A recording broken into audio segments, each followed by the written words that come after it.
Oui, je pense que, bon, je m'appelle Madje Diop Sané, coordinateur national du mouvement Vision Citoyenne.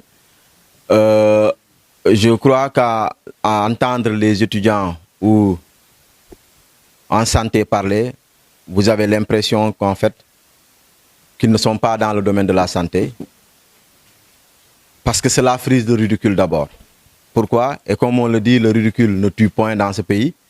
C'est que vous allez constater que ces étudiants-là, qui sont dans le Centre national de formation en santé, ne bénéficient pas de prise en charge sanitaire, alors qu'ils sont dans le domaine de la santé.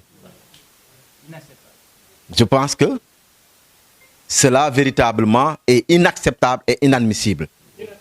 Et hier, nous avons entendu, si je ne me trompe pas, le Premier ministre dire ou donner l'information sur la construction de 10 autres centres de formation en santé, si on ne se trompe pas.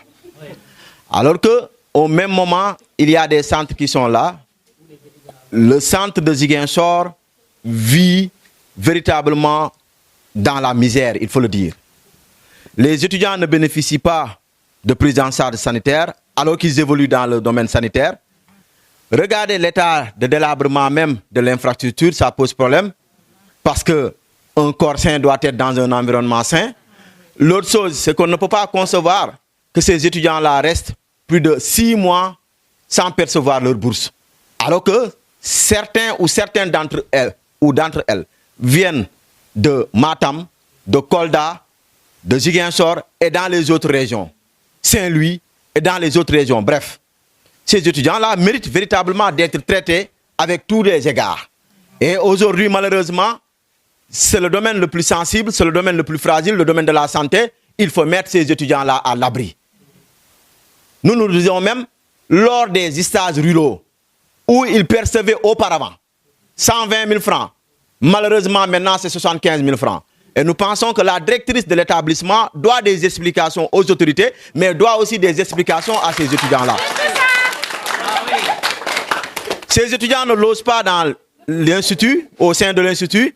Ces étudiants doivent se payer de quoi manger, doivent payer leur logement, doivent payer même quelquefois leur transport parce qu'ils viennent de localités différentes, de quartiers différents.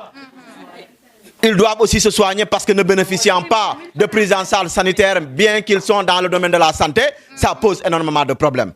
Et le personnel aussi, vous l'avez entendu, quand l'État du Sénégal veut faire la promotion d'une santé de rigueur, la formation doit être aussi de rigueur.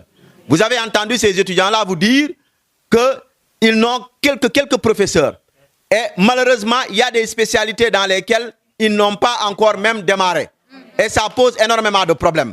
Parce qu'ils seront évolués dans les mêmes conditions que les autres centres nationaux de formation en santé.